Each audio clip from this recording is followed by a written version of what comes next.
And so I want to share them with you. We're going to have a great conversation about collaboration today.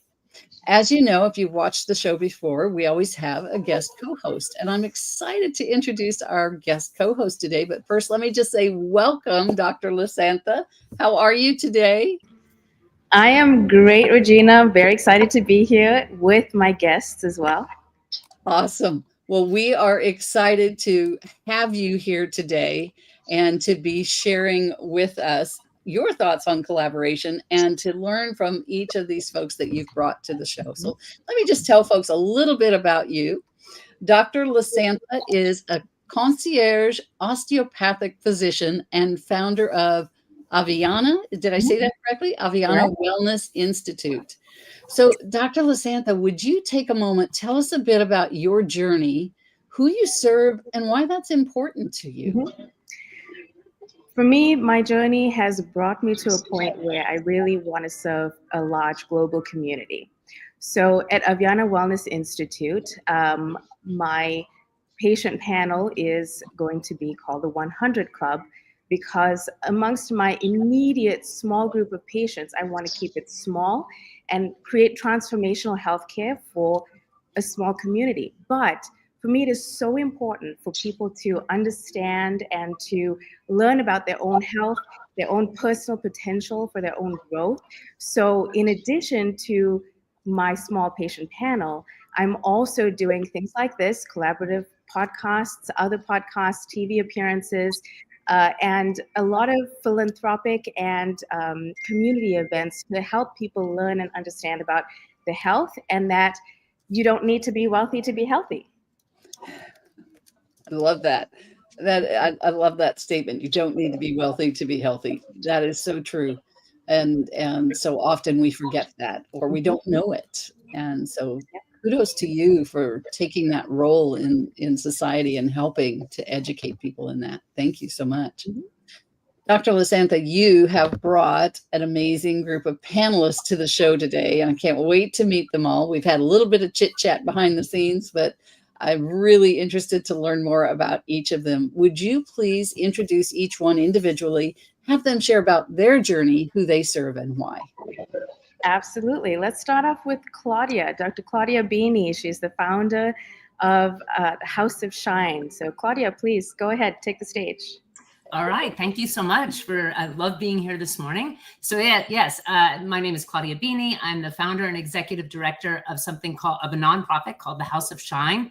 My background leading up to that, I like to say that I've been collaborating and working with people in a community format, if you will, since I was a camp counselor at a young age, and then an RA in college. And then I spent many years working on college campuses around the country, always through all of these various roles, collaborating, whether it was with faculty and other staff on the college campus, even as an RA, collaborating with the other 75 residents who were living on my floor to make big things happen. And so really this work that I do with my nonprofit is just an extension of all of that. The House of Shine is really designed to strengthen community by building leaders who are self-aware, self-confident, and resilient. And because we are so community-based, everything we do essentially is a collaboration between we, the House of Shine, and the community members that we work with in North Texas. It really is at the heart of everything we do. And I guess the last thing I would say is that the House of Shine itself is built on the premise that inside every person is not one, but many contributions waiting to be made over their lifetime. And so harnessing that energy and unearthing what it is that people bring to the community is really, in my mind, kind of the ultimate collaboration. Excellent. Awesome. Keisha, let's hear from you next. All right, so yes, good morning. My name is Keisha. I'm the owner of I Am Radio and also the founder and curator of the Arlington Merchant Mix. So I actually started my radio show about 4 years ago, right at the end of the pandemic. So what we saw during the pandemic is people having to be creative with how to bring in new forms of revenue. People were being laid off or just completely lost their jobs. And we had time to sit back and kind of get bored and say, hey, what am I passionate about, right? And how can I make money from that to provide for my family? So towards the end of that, I'm like, hey, we need to create a platform that helps people tell the story behind their brand, because people buy from who they know, like, and trust. So if we can tell people who they are, why they're passionate and motivated about their business, then that'll start building trust with new customers.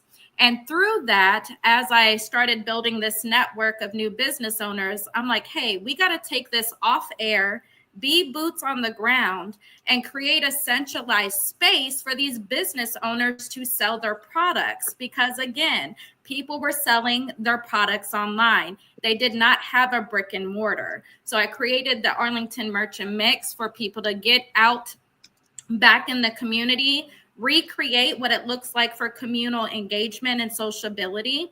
And so we've curated that. Mr. Yu has even joined as a partner over the past, I think, year and a half now, or past year. And it's just grown and grown. And we're just very excited to, the original idea was the business owner. That was our target audience. But once we started seeing who was coming through the Arlington Merchant Mix, it created a stage for people to come out and entertain people. So having guest speakers, having entertainment such as sound bath healing and spoken word and music artists. I mean, it really created this powerhouse for us to come together for a bigger purpose and to have a good time and to give back to the community. So I've been very, very excited about that. And throughout these 4 years, it has offered me other opportunities. So opportunities to network and give back to nonprofit organizations, help identify and contribute, and also award or honor our business owners within our community, for profit and nonprofit. Every event, we pick 2 nonprofit or for-profit businesses to honor with the Community Impact Award. Every November, we've done 2 so far. We do the International Men's Day celebration. We just honored 12 men that are making an impact in our community. And then in March, we do International Women's Day. So we're going to honor 12 women that are making an impact in our community. And it just really, really brings awareness to those businesses, but it also highlights the importance of giving people their flowers. And it really makes people happy. It really lets them know, like, hey, what I'm doing is not in vain. I am noticed and I am making an impact. So that has been my life's work. I do a lot of mentorship, entrepreneurship, mentorship. I've been an operations manager for about 14 years. And so I'm really all about process ownership and process management and helping scale or cultivate that business acumen piece with our entrepreneurs that are early in the game in their journey. So it's been very exciting. That does sound super exciting. Thank you for sharing. Mr. Yu, tell us about you.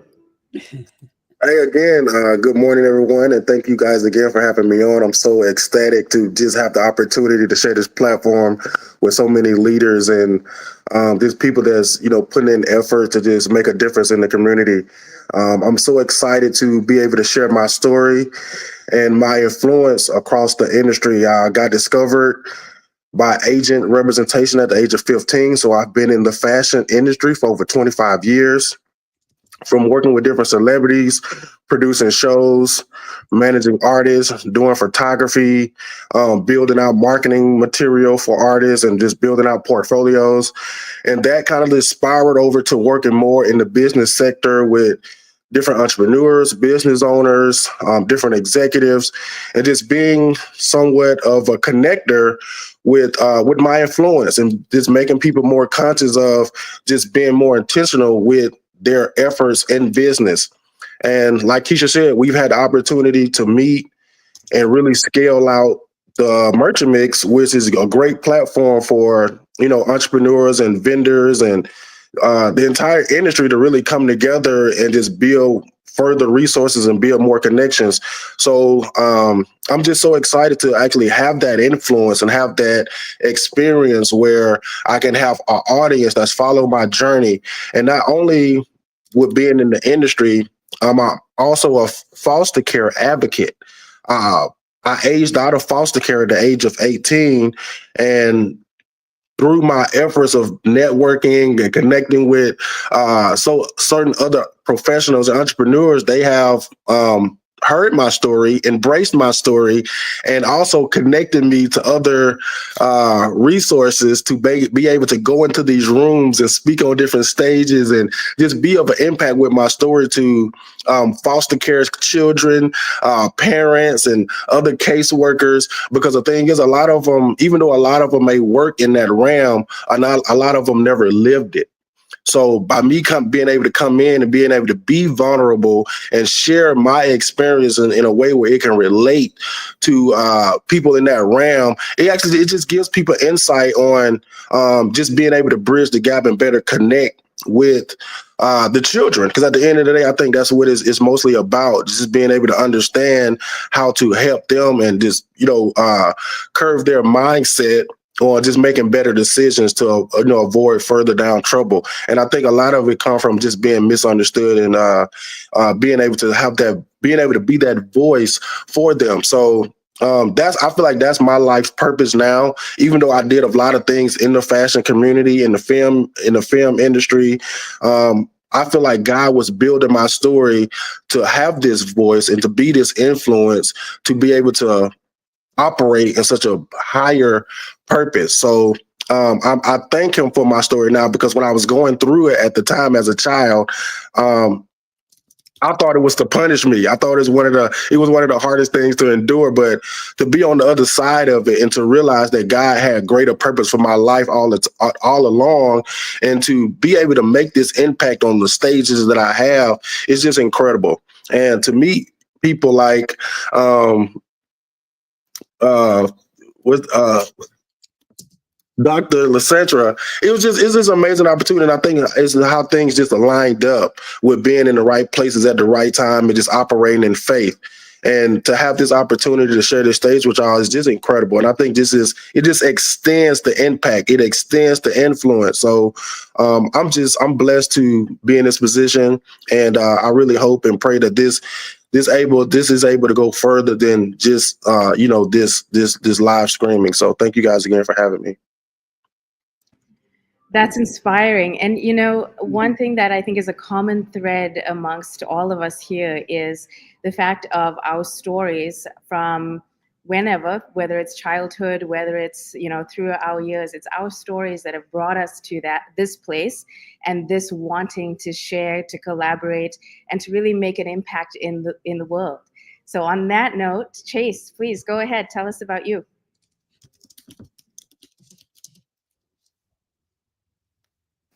My name is Chase Bergner, and I am the owner and founder of Momentum Proactive Healthcare and Fitness in Arlington.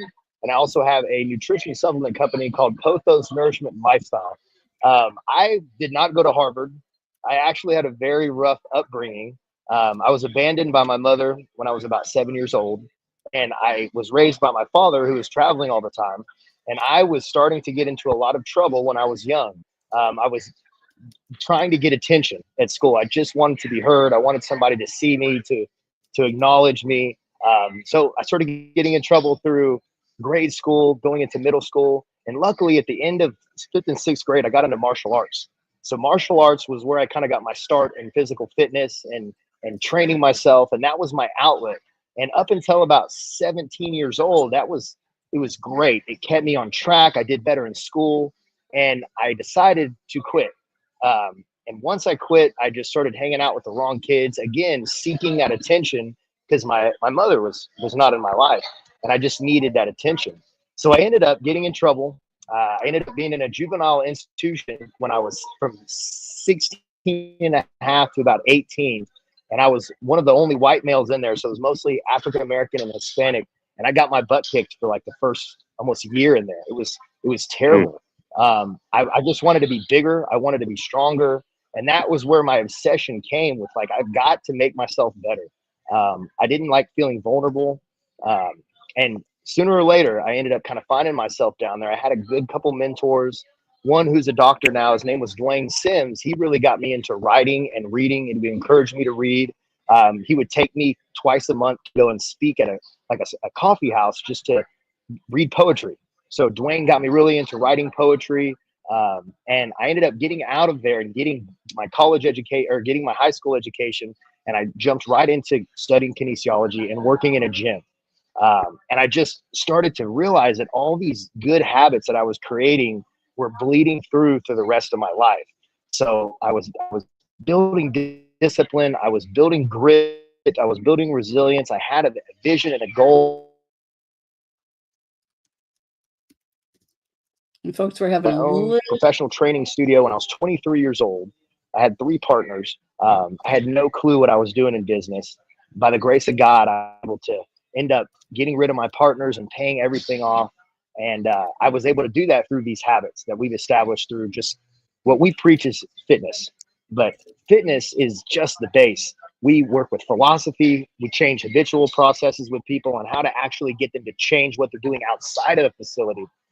So we've created like a force field analysis where people can really figure out, okay, where are their weaknesses and what are the resources to fix where they're getting those frictions at? And then how do we align that with their nutrition, their training, and teaching them how to take care of themselves in more of a proactive healthcare approach long-term.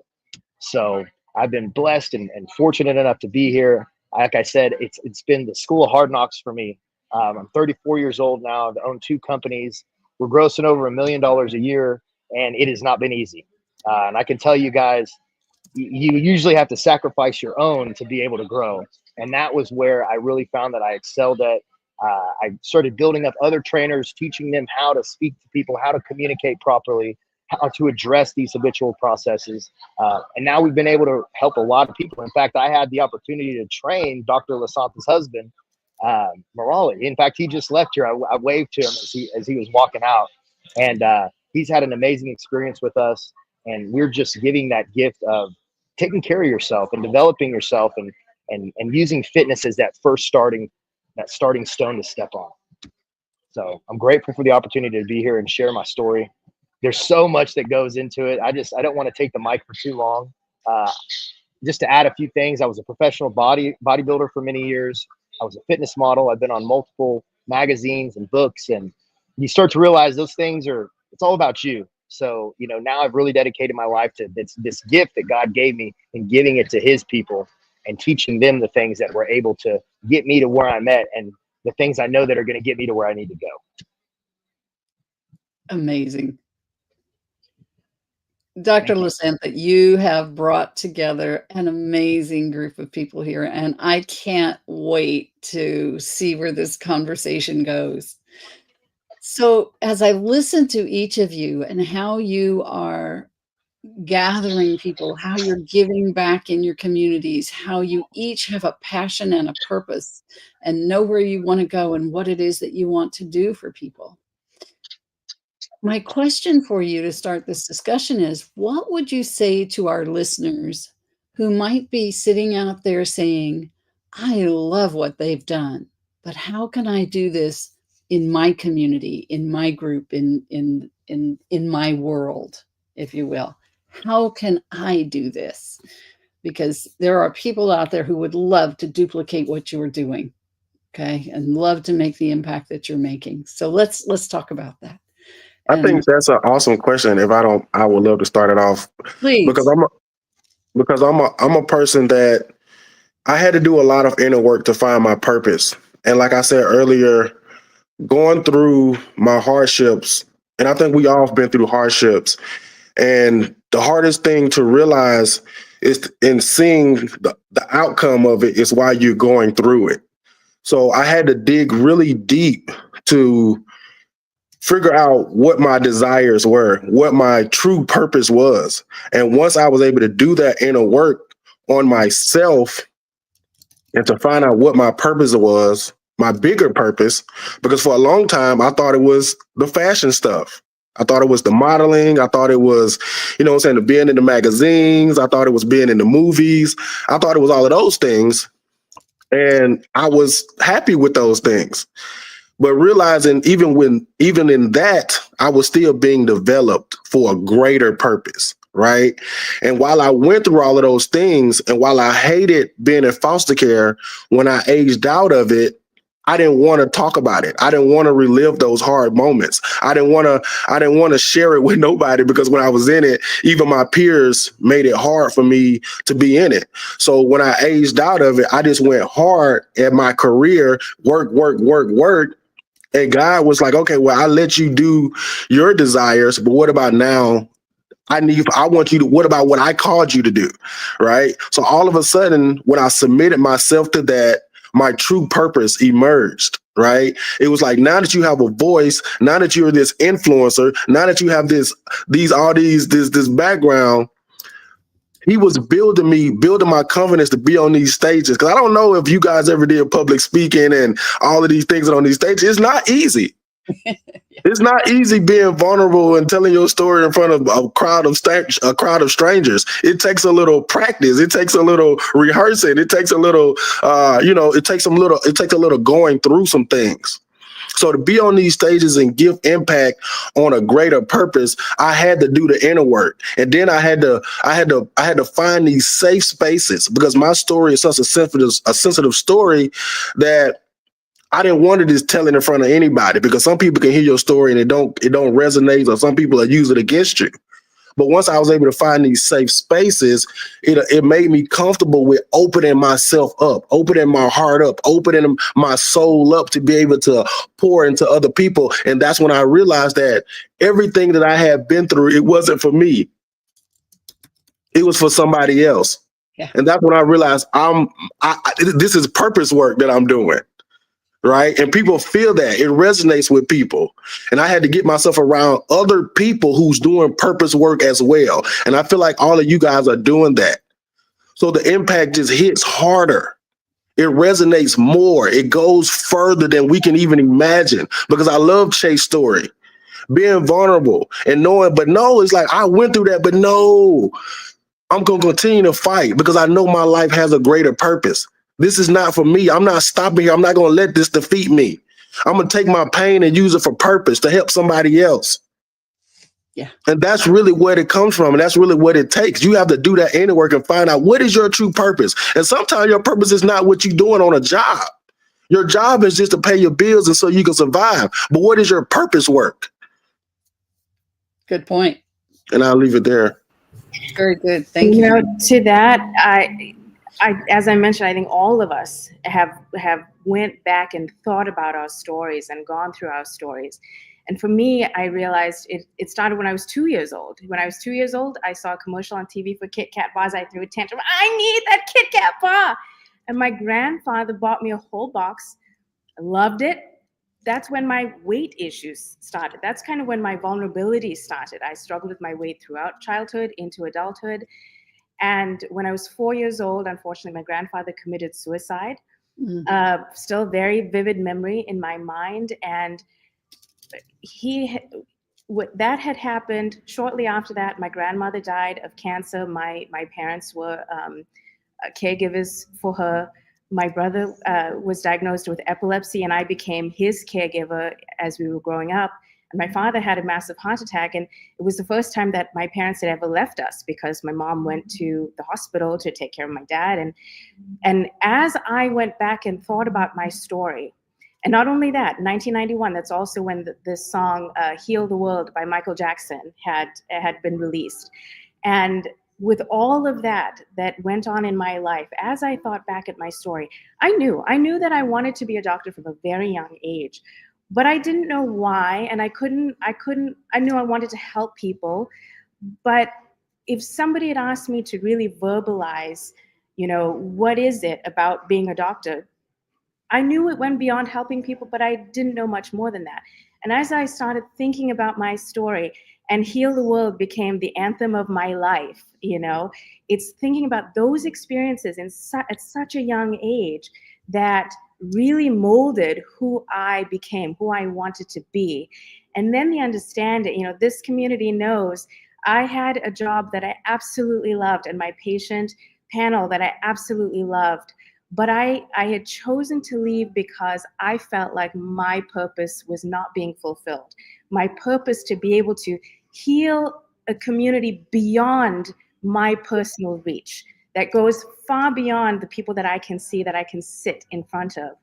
And it's still emotional to think that I chose to leave that, but I'm so optimistic at all of the opportunities to heal people that I don't see, that I don't hear every day, that I have no idea who they are, but it just means so much to me to be able to do that. So really, I think for me, it was going back through my story, going back through my life and reflecting on some of the things that we don't want to, or we don't realize what impact it has had, but going through it kind of in a consecutive order and saying, oh, wow, this is where it came from. So now I know where I need to move forward. And so that's really how I was able to expand my purpose, to understand my purpose, and one of the things that brought us together today. Yeah, excellent. Keisha? Yeah, to go back to your question is, how can someone say, hey, I want to give back? Like, I see so many people giving back, right? We have social media, people are posting and, showing the content of what they're doing. And they're like, oh, that looks so cool. I wish I could do that. Well, you can, right? And what I always tell some of my mentees is, you can have 5 people in the same room that are selling the same thing. What is going to set you apart? And what's going to set you apart is the story, is the passion, is the motivation. We're all moved by different things. What is it that sets you apart? And so what I tell people is, how do you know what path to take? I tell people, don't show up for everything, because you're going to burn yourself out. You have to find your niche. You have to understand, like Mr. Yu said, you have to look inward. Look at what you're naturally good at. Me, I love to talk and I love people. So radio worked out perfectly for me. I didn't go try to be anything else, right? I found out that I'm really good with bringing people and passion together and very well spoken. I can use my influence to get people into a room. I've done marketing promotions for businesses all across Arlington and DFW before I got into radio. I just did it behind the scenes for different clubs, restaurants, whatever. But I was not a front-facing person. I just went to work every day, and it's like, hey, Keisha, can you put together this marketing portfolio for me? I'm like, yeah, but it was always behind the scenes. But when COVID hit, and I'm working from home, thank God, I was still able to work, I did start asking those questions. What is my passion? What is my purpose outside of what I love to do? And that's work. I love to work. But I was like, I have to utilize everything that I have learned, all the people that I do know, all these rooms I have been in. Let me use my voice and my gift of gab, and, let me use all of the tools that I have been trained on in the workplace and my career path there, to be able to bring that unique perspective outside to the community. When it comes to entrepreneurship today, especially in underserved communities, there's a lack of knowledge base. There's a lack of business acumen. There's a lack of funding, and it's due to a lack of knowledge and resources. And so my purpose has been, okay, I'm going to use everything. I think I go harder at work now than I probably have ever, because I'm like, I'm going to use all of the leadership development training, all of the process scope mapping training. I'm going to get everything that I can from this successful company. Obviously, something's working, so I'm going to mirror that, break it down into layman's terms, and I'm going to provide that foundation and blueprint to our community, right? We need to do it through mentorship. We need to create the workshops. We do need to do the seminars and the summits. And like Mr. Yu said, create that safe space, because it all looks good on Facebook. It all looks good on social media. But when we get into these safe spaces, we understand that we're not where we're supposed to be or where we can be. And that's where that conversation starts. So to give back and say, how can I give back? Find out what you're naturally good at and go find an organization. Go. It doesn't have to be grandiose. You can give back at the church, and that's okay. All of our sphere of influences are not going to look the same. And I think people really,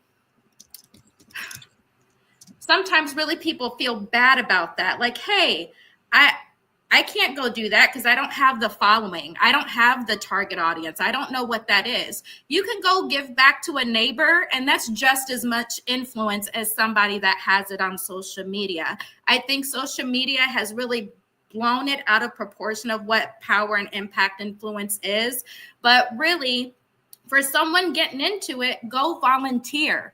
Go volunteer and see what works for you and what lights the fire in your soul about what you're giving back to. And then once you set an intention saying, I want to do this, God, show me the way. Once you start putting yourself out there, God is going to give you the affirmations, the little nudges. Yes, go this way. Keep going, keep going. And then as you become obedient to that, then those doors and opportunities will start opening up for you, and your story and your journey is going to look different than everyone else. But the good thing is, if you continue to be obedient, these things will naturally just start unfolding, and then we get in front of people like we see today. There is a community out here for you. Just find out what you're good at. Find your safe group of people, go to the workshops, go volunteer, and just watch it unfold naturally for you. Excellent advice, Keisha. Thank you. Chase, your thoughts? So to touch on that question, I think that a fool with a plan can beat a genius without one. And I think that you don't figure out what you're going to do overnight. But like Keisha stated, like even Mr. Yu stated, it's one step in front of the other. One step comes, you just worry about that next step. I've got a little story about these three little boys who were playing on a railroad track, and two of the little boys were skinny little kids, and then one was an overweight kid. And so the kids made a bet amongst each other that I bet that you can't walk down this whole railroad tie and get all the way to the end. So the first skinny kid walks up, he makes it about 20 feet down and he falls off.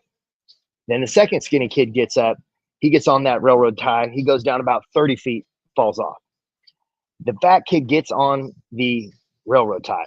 The other kids are laughing. They're like, he's not going to be able to make it. He's fat. He starts walking off and he keeps going. He gets past 20 feet. He gets past 30 feet. He's 50 feet down. He's now so far that no one can even see him.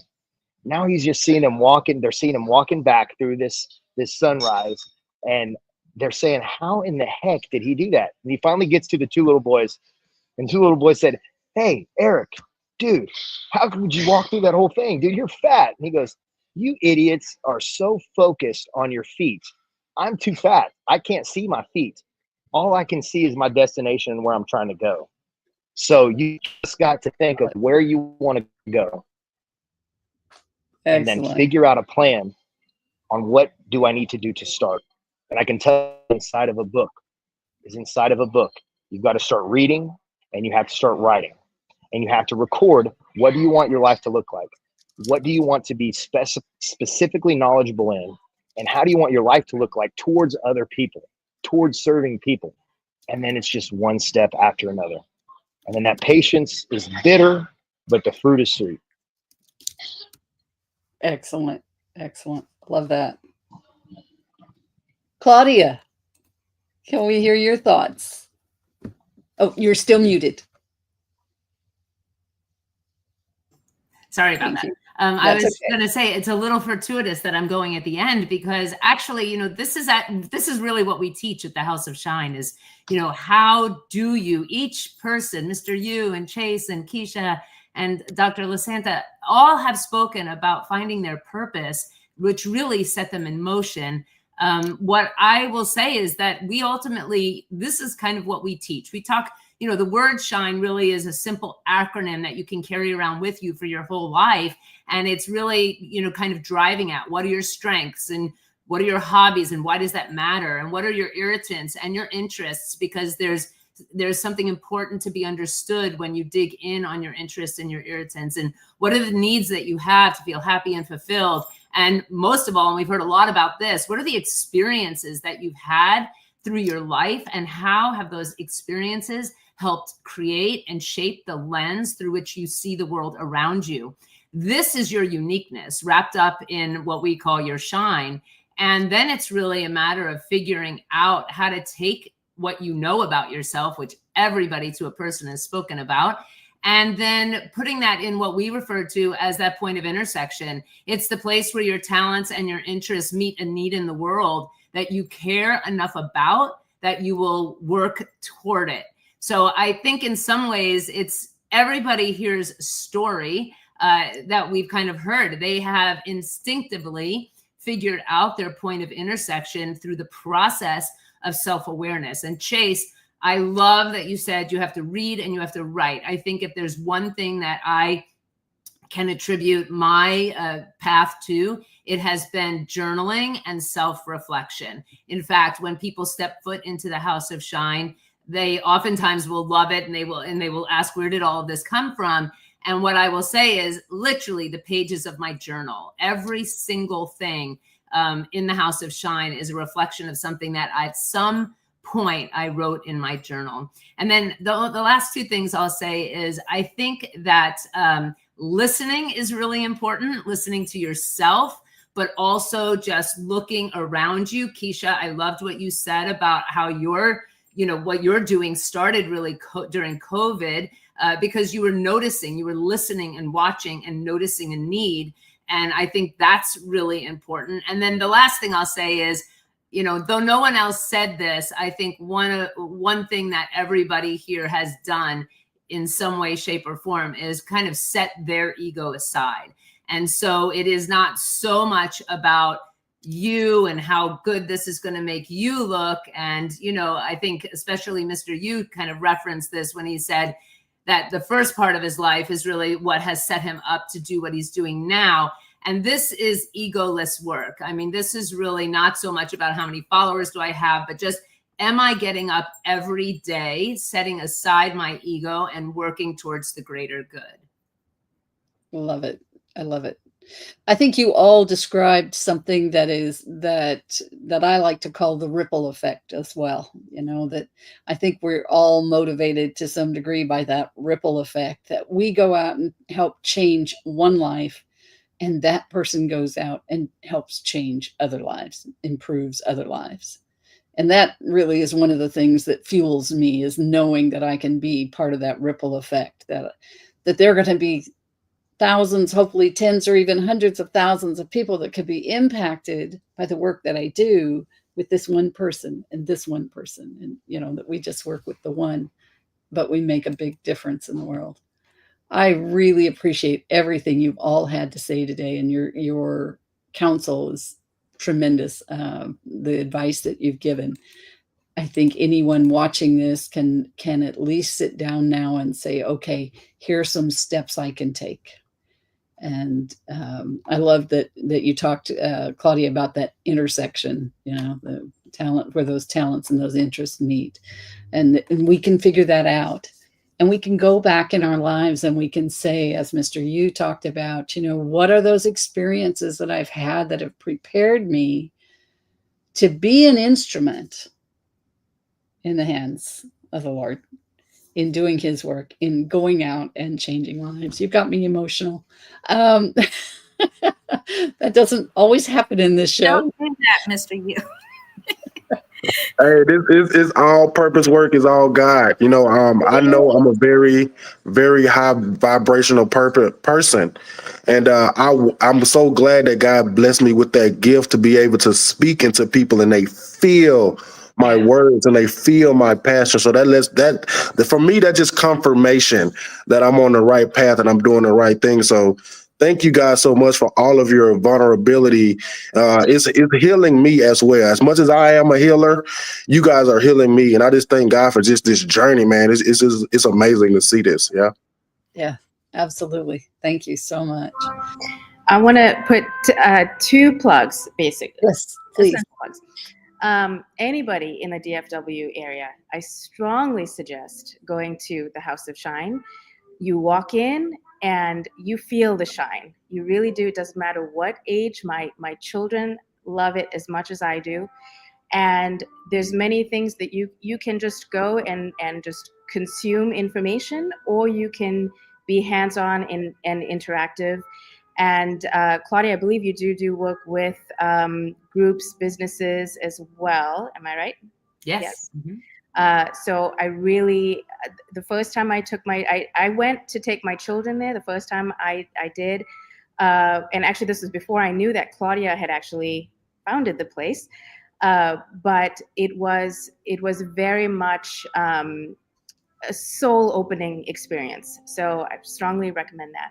The other thing I wanted to say, Keisha had talked about this a little bit also, the impact of volunteerism. And one of the things that I'm involved with, and actually hoping to have an event in Dallas-Fort Worth area in the spring, is the fifth guest who was not able to be here is Michaela Kozlowski. She is Miss North Carolina. And the project that we're working on is called Inspire Your Desire. And it's basically trying to open people's eyes to the benefits and the impact of volunteerism, that we can learn how to reach our full potential through volunteerism, that we can be exposed to new opportunities, to new networking, to things that we never knew existed or that we value, and again, through the lens of, or through the experience of volunteerism. I find volunteerism to be tremendously helpful from the perspective of feeling like I am doing something of value for somebody else. So there's a little bit of selfishness there as well. It gives me some self-satisfaction, but also to open my eyes to other communities, to open my eyes to issues or challenges that I didn't even know existed, or I didn't know what it looked like. I might know that hunger exists, but not know what it actually really looks like. And another way to raise my impact and influence as well. So that's another point I wanted to make too. I appreciate I did want to add a little bit to the volunteerism. I think that is ultimately very important. And sometimes you do have to put yourself out there, because I know we all have responsibilities. We want to get paid for our efforts, but sometimes you have, and this is something that I've seen it work. Like you have to, a lot of times you have to give in order to receive, right? A lot of things that we want in life, sometimes we have to be these things, right? In order to attract it, or like as Keisha say, mirror these things. And sometimes like being able to volunteer, because I sit on the board myself for a few nonprofits, right? And I love it. I love the community coming together. I love different business owners coming together to drive a certain purpose. I host a lot of events around town, you know what I'm saying? But the thing is like, don't let the volunteerism overbear you. You know what I'm saying? Find your lane, find your niche in an area that you can be of most impact. I tell a lot of people that I work with and talk to, they on all of these different platforms of social media. And they be trying to figure out, how do I manage all of this stuff? How do you guys be posting and doing that? I said, it's not about being everywhere. It's about being the place that has the most impact, right? So it's quality over quantity. So if sometimes you can find that, sometimes it don't take but that one thing, right? Right. And if you focus on that, you go hard at that, you pour yourself into that, you know what I'm saying? And then sometimes those other doors will open up. Those other doors of opportunity will open up. But being able to move strategically and intentionally is one of the things that we're learning to do, especially going into this new world of being more conscious, right?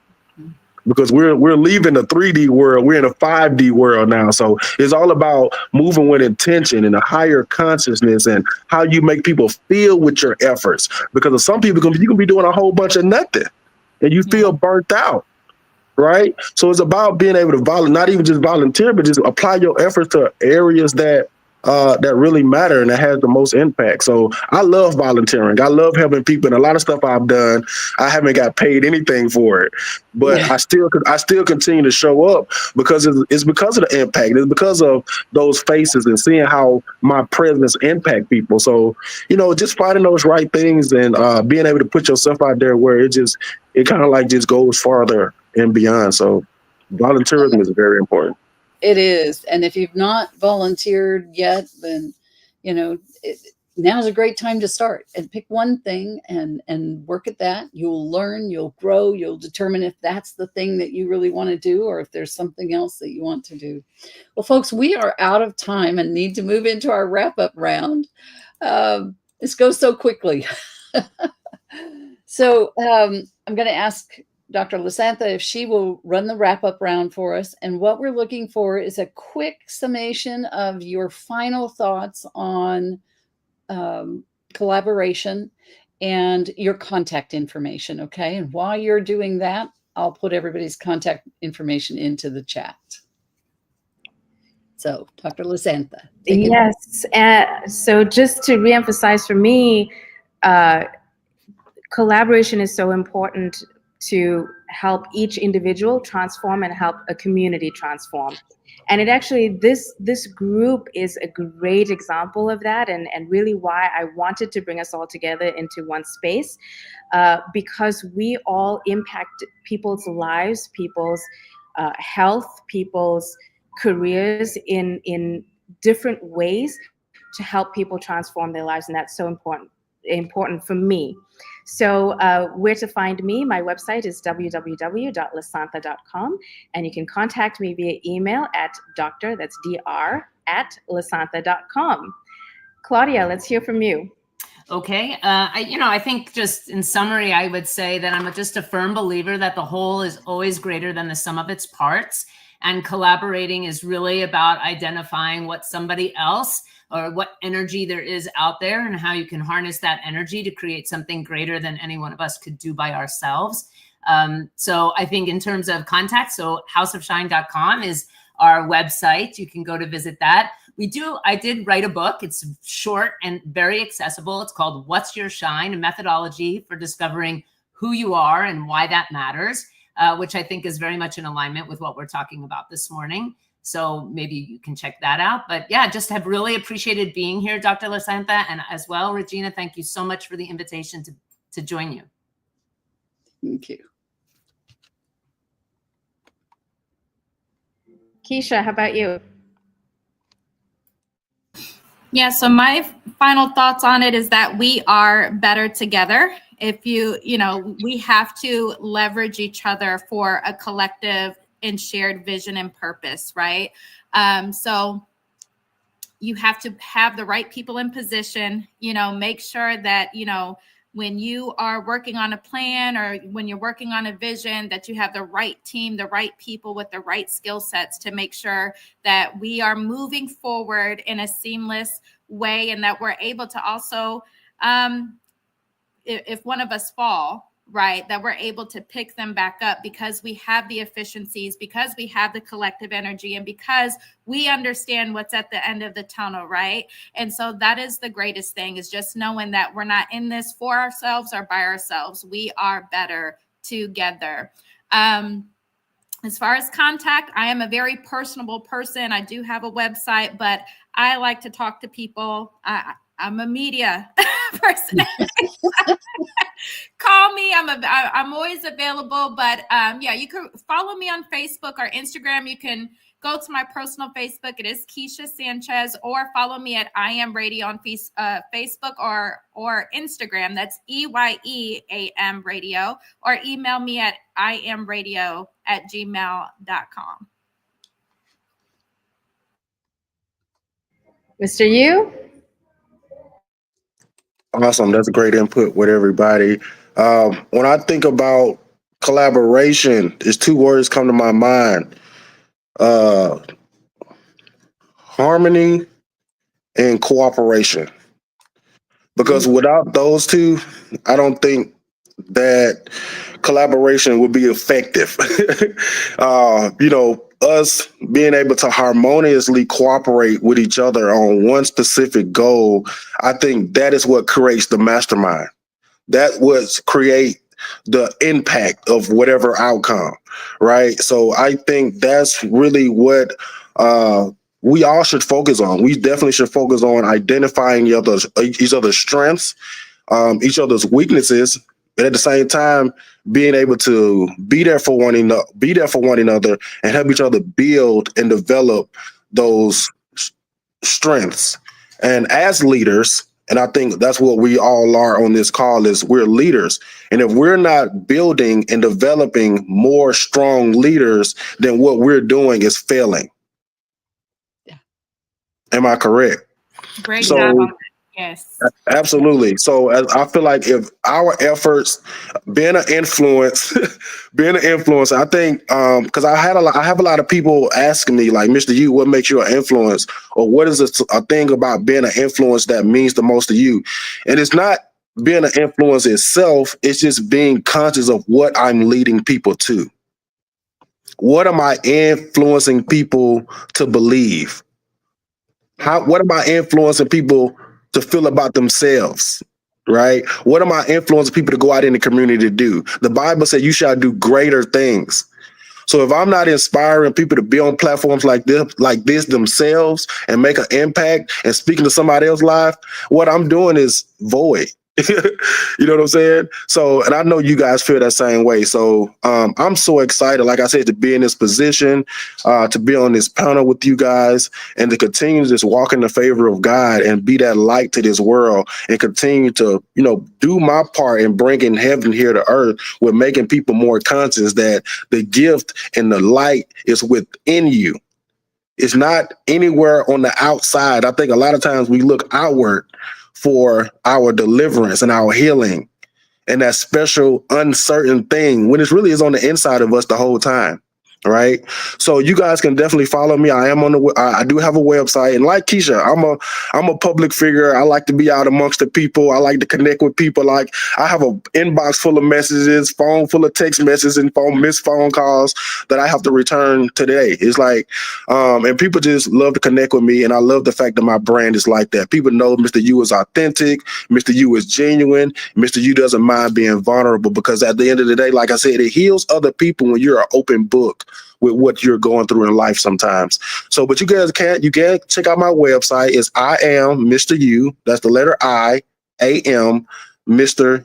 the letter U. And also you guys can find me on pretty much all of the social media platforms as Mr. U, or you can follow my brand, Mr. U's Closet, which I do my photography, my styling, my image consulting, my event production and artist management. And my I Am Mr. U brand is basically my influence funnel, basically where I do my public speaking, my mentorship.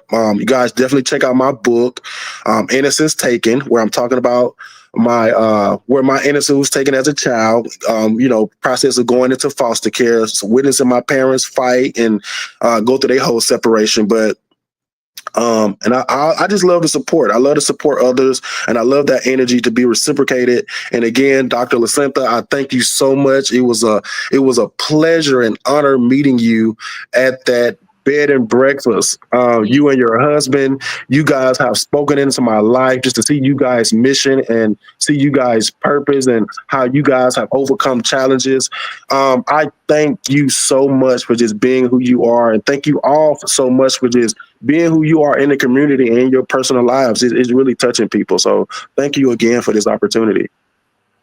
It's great to have you here, Mr. U. And last but definitely not the least, Mr. Chase Bergner. Yes, I'm so grateful to speak with all of you guys today. Hearing all of the stories, we all have a common thread of resilience and just going with our inner gut and what our conscious is telling us to do. As far as collaboration, I think that's how you go to the next level. You can go fast alone, but you can go far with a group. You're going to get so much more information that you're going to be able to use and data when you use other brains, because I believe that none of us know everything. None of us really know what we're doing. but we continue to try to get better. We continue to like get resources where we can get information to help other people, and that's where we really shine at. I think as far as understanding what type of leadership has worked for me is servant leadership. I always do what is for the greater good of the organization. If that means that I've got to take a pay cut to make sure the organization does better, I go for it. If that means that I've got to help shadow somebody, have them learning from me, having them get paid and me not, that I'm all for it. And I think that when we're able to get rid of our egos because they're not our amigos, things happen and people come together, and it's not about, you know, a dictator or somebody who sits at the top. It's more about meritocracy, which meritocracy is a government or people that harmonize through their talents and their beliefs. I think the only way that we're ever going to be able to touch enough lives is through holding each other's hands and taking one step at a time together. Absolutely agree. Thank you all so much for being here and for your contributions today. Dr. LeSantha, thank you for being our co-host and bringing this amazing group of panelists together. And thank you to our listeners. We're so glad that you are listening again today and watching this. Wherever you're watching it, we hope that you will subscribe to it and that you'll come back again and again to hear the amazing panels that we bring together on this show. So thank you again for joining the Collaboration Conversations. Bye for now. Thank you.